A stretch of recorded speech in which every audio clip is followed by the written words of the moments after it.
like to kind of plot by hand, just put the latitude and longitude on the map like we used to do back in the old days.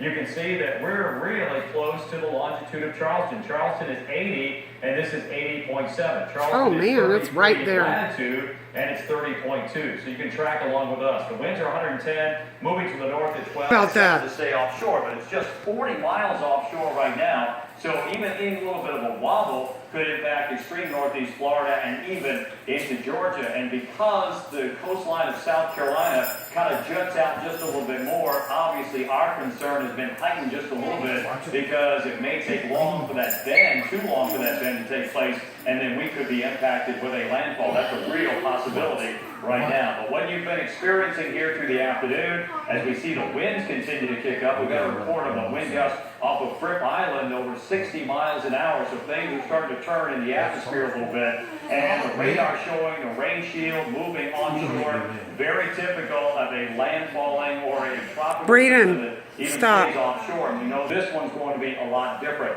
Pockets of heavy rain in the area out towards Hollywood, down to Seabrook, up Wando Way as you head up 41, 17. It's a soaking wet drive heading up towards Almadale, McClellanville. Tornado watch until midnight. Fortunately, we haven't had anything really close to us in the immediate Charleston area, but now that's all the way down in Beaufort and Jasper counties, also Chatham County, Georgia earlier. This is the new track, and again, the bend continues that may eventually impact Florida again as a weaker system, but we'll worry about that here in a day or so. First, let's deal with what's going on right now. There's the bend. It looks like it's going to be too late. In fact, right along the South Carolina coast, we could potentially see a landfall, maybe the western side of the eye wall as we move on into Saturday. This is Saturday afternoon.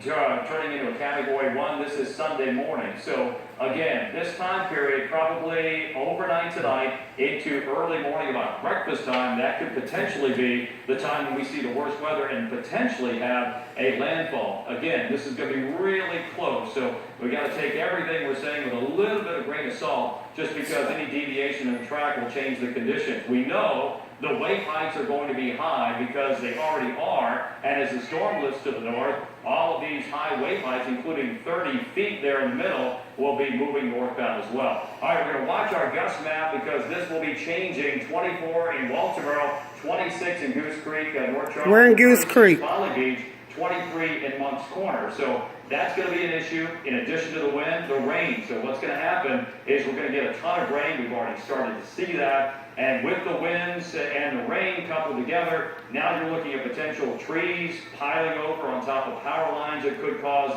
massive power outages. That has been the history of the storm, even though it didn't officially make landfall in Florida. 9.80 inches of rain in Goose Creek expected. Down in Florida. 11 inches in Somerville, almost 11 inches in Walterboro, about 11 inches in North Charleston. These are the rainfall totals that we're anticipating. And we can't, which I would say we're in between the 10 and the 9, don't you think, Matt? It is going to be a wet period of time. And with that in mind, a flash flood watch is in effect for widespread 8 to 14 inches. Some areas could pick up even more. So the rain has started, and because we're probably going to get the entire storm from north to south, including the prolonged period of tropical storm force winds, this is going to be a long night and mainly a long day coming up for tomorrow. I'll send it back over to Brendan and Carol. Rob, thank you. And we